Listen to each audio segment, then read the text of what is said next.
And welcome back. Now we're on to do stuff, some night crawling and other things. Yep. We're gonna go stalk some people, steal some money, jump some people, basically. Pretty much.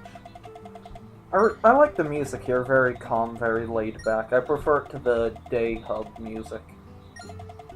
Yeah, I mean, I'd say, yeah, this does sound a lot more calmer. I prefer the instruments in this version. Hey, So, look, now we're talking to Eric. Yes, your commonly misspelled cousin. Indeed. Look at that nose. I like he says you must, well, I mean, I guess I can't really criticize him. There's only so many blue spiky things that you can see. True. I say that guy's a racist, though. Well, he was a talking animal, and you're a talking animal, so, you know, I'm assuming you know each other. Just the concept of a talking ant is so foreign to him. I mean, there's been established to be other talking animals about. To just assume something. So would would that be like speciesist? Sure. I like how it pauses there for a second. I was just assuming like titles for the game's gonna come on there. Hey, you're back. This light's so warm. Now, we're back in the hub, by the way. So, goddamn Chip. Believe me, in the night stages, Chip gets actually really annoying. To be honest, like he keeps not shutting up. Like this is one of the times where I actually don't like him as much as I usually do. Really? And here I show off a little It's not really prominent now, but as we go to the other temples, this is basically I could instantly teleport between them. I'd forgotten about that. Yeah, and you could go to the other hubs. That door's glowing, Sonic. Oh my god, sometimes Chip's text is just like almost, you know, like that one part in SADX where Sonic just randomly stops in front of the Sky Deck and goes like, wow, this must be the Sky Deck. Yeah. Like, Chip pretty much does that a lot of the time in this game. I think part of it was with Unleashed. I don't think Sega really knew who their target audience was. Like, I don't think they really knew what the age range and whatnot would be. So you have stuff like that for freaking 3-year-olds playing the game, but then at times the game gets way too difficult for 3-year-olds or stuff like that. But yeah, now we're going to have to go through like a bazillion Werehog tutorial stages, each with their own personalized loading screen. So, Eric, you've mentioned before in part 1 that you actually find these pretty nostalgic. Yeah, I don't know why, but just for some reason I really like the tutorials for the Werehog. I mean, they're not particularly well designed, but I don't know, I guess this was the first time that I had played any bit of Unleashed, and this is a lot more atmospheric than the daytime stages. The daytime stages are fun, but the nighttime stages, or at least in Apatos, just have way more atmosphere to them. You get to explore the locations a lot more. You get to basically take the whole scope of the level in. Not to mention that the night stages are absolutely gorgeous in this game. I mean, they're just freaking beautiful. So I guess we might as well talk about the gameplay. Basically, the Werehog is a sort of beat-em-up thing, as you probably all know. Got a variety of moves, and in comparison to the HD versions, I actually prefer this one, like, by far. I think everyone who's played both versions prefers the Wii version. I think it just controls a lot better, and especially if you like play with the Wiimote and stuff, which I didn't do, but I'm just taking this from Eric, but it's really interesting. Yeah, if you play this on the Wii version, not only, you don't just shake it to attack, well, you do, but it's the Wiimote shakes your right hand, the nunchuck is your left hand, like that. But just for platforming, you actually do a lot more with it. Like for climbing, you actually do a climbing motion. For swinging, you actually have to swing your arm like you're swinging, stuff like that. It's not just waggle. So basically, it was like up to a non-Nintendo company to do something the most with a Nintendo system. Indeed. So now that we've run into our first bit of bout of combat, basically you can attack it using the game controller like a sensible man. You usually just use the LNR things for your standard attack, and they're all claw attacks. It's not like in the HD version where your main, strong attack is a punching move, but it's just all claws. One thing that's always, been problematic for me is that I always accidentally hit R and L at the same time, like, and you end up just doing that scattering smash, which is effective if you're fighting like 50 guys, but if it's just 2, it's weaker than your regular slashes, so just, constantly do that. Also, I feel like I should explain now that we've actually gotten some of it. The XP system in this, instead of being able to manually upgrade separate things, it is just one XP bar and you just level up while, going alongside it. Something else I would like to point out, for like boxes or even grabbing onto ledges, you do it by holding down the B button in the Wiimote Nunchuck version, which I really liked. You know, it felt like you were actually grabbing something. Basically, you'll also learn that boxes are your best friend. They do I mean, a look lot at of this. damage. I know, just smash right in the fucking face. I did have some No mercy. problems aiming them, though. I mean, yeah, I mean, if the camera does occasionally like to be really uncooperative, especially like if you decide to go behind like a pillar or something, and then the aiming just goes all over the place and you can't even do anything. But I'd say usually Sonic seems to auto lock on the case most of the time and be effective enough. If you press the L. I like that they actually bother to voice all those things. That's a nice little touch. Like in SA2, I always missed how Tikal would read out the little "you got the iron boots" or whatever messages. But who would actually read them out in SA2? Like, I don't think there was a character. I know. That's what I'm saying. Like, who would? I don't know. Just the characters themselves. There's no Tikal character in SA2, so. Yeah, exactly. The president, Mr. President. There we go. His assistant. He needs to be in more Sonic. Why wasn't he in this? What actions did Mr. President Man take to effectively combat the world being broken up? Anyway, now we have our first real stage. And you didn't go backwards to get the item box. What a terrible LPer you are. But this is not an LP, Eric. This is a professional walkthrough, commentary, playthrough, amalgamation thing. But I do actually go back and check, like, the very beginnings of the stages, like in the next two acts, only to find nothing. What a pro. So basically, when you kill people, instead of having, like, yellow diamonds as your XP only, you get blue orbs which fill up your unleashed gauge, and red orbs which make up your XP. I think one of the biggest differences between Werehogs in both versions is really the running. In the 360 in the HD version, you hold the button down to run, which I think was better than what you had to do in this version. However, I preferred the running in this version. Yeah, it overall. controls a lot better, you're more agile, and it just feels better. But I agree, holding down the trigger button was much better.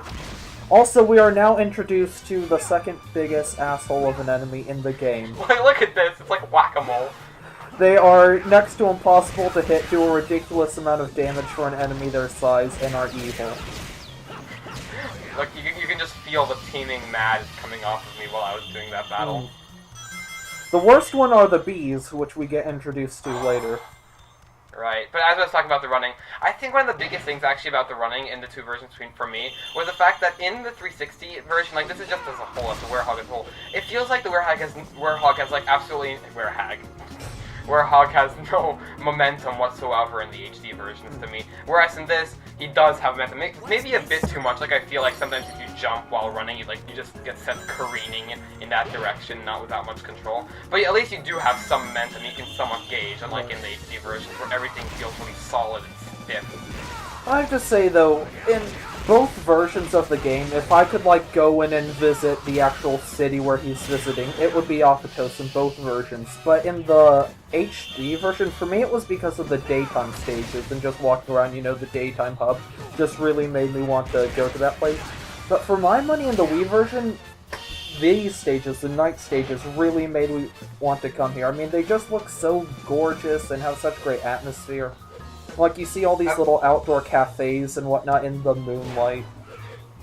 So, I remember you told me over Skype before that there's actually a very fine difference you find in the aesthetic design between the two versions, that you actually really didn't like the way the HD versions look. Yes. Now, this has a very purple aesthetic, you know, as you can plainly see there. Everything has sort of a purple light to it. And whenever you look out over the ocean, it's just this gorgeous pink-purple sparkling sea with loads of stars clustered throughout the sky like gems.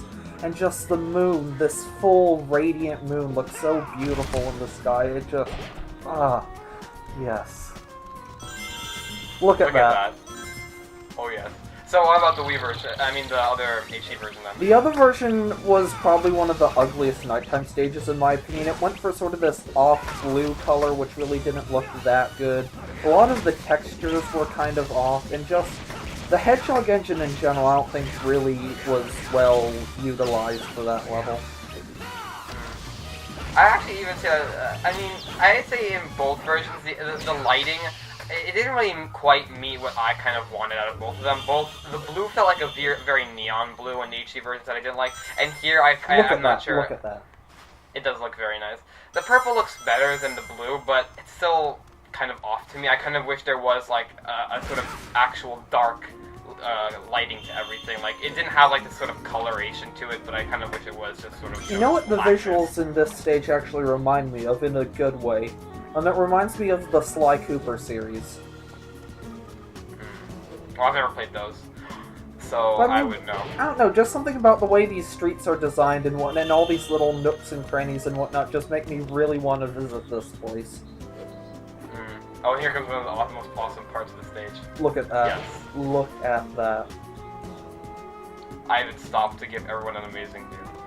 Oh, you're a good person deep inside. Part of this is really... Yeah, but do these key things appear in the other version? I can't remember. Not in the other version, I don't believe so, Hey, no. wow. But yeah, basically this key version, it makes you explore the stage a bit more, find all the keys, and then yeah. But yeah, here's where you want to use the scattering move, and there's just a ton of them freaking all gang banging you. Actually, I will say the Wii version seems much more based around platforming and exploration than the HD version was. The HD version was almost entirely combat. This one has a much more 50-50 balance. Which again is like, I mean, I think everyone kind of expected the Werehog to be like a platforming thing before it came out, which is another reason why I think the Wii version is like vastly superior in terms of the night stages.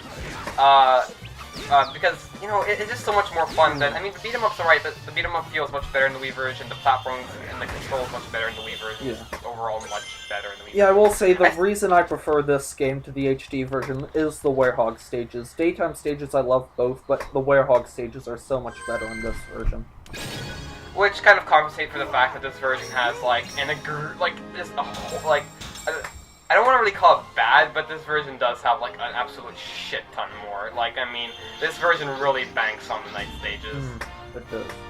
No, it's interesting. Something I should point out here, and you were talking about exploration, and you got an A ranking there. And when I played through this for the first time in years recently, I got all A ranks, but for different reasons. Because I got all the rings and whatnot, but I just could never keep it in the time limit. Like, in my playstyle, I spend so much time on these stages just exploring every single nook and cranny. I destroy every single breakable object, I collect every single goddamn ring, and just... They're so fun to explore and run around. Yeah, I do have to agree. I always wonder what was with games and freaking smashing every little bit of pottery. I mean, it's like Legend of Zelda, this... What's the deal? Well, why do video games hate freaking crafts like that? I don't know. But yeah, this is also another useful move, just running and smashing them like that and getting them all dizzy. They stay dizzy for a really long time, too. What do you think of the design of the enemies? When I first saw them, I thought, oh my god, lol, Kingdom Hearts. And I still kind of think that, I think there is some, I mean, Kingdom Hearts enemies are much more black-based, not really blue. But I still think there is some inspiration there. The enemies overall, though, I'd say they do look kind of generic. Oh god, the bees! Not the bees! Yes, boxes are your friends when you're fighting bees. They won't let me get the motherfuckers. And no, you. Oh god. Oh yeah, I should talk about that move that you just did, where he kind of spikes the enemies. That's possibly the most satisfying move in all of video game history. It is. It's just fun as fuck to smash those assholes in the freaking forehead. That's one thing I'll say. In this version, I say the Werehog actually feels slightly more powerful. Just like the noise and the way it looks when he hits enemies looks a lot more painful. Wow. It's right over his head. And you don't hit the bee, you hit the enemy, of course. Or the ground enemy. Yeah, because the bees aren't enemies, they're just sort of indifferent. And for the record, I'm a huge bee phobe. I can't stand bees in real life. Same. I go running for the hills whenever I see them because I'm just that way. And see, where I live, we don't have... Well, we have honeybees, but most of what we have is carpenter bees.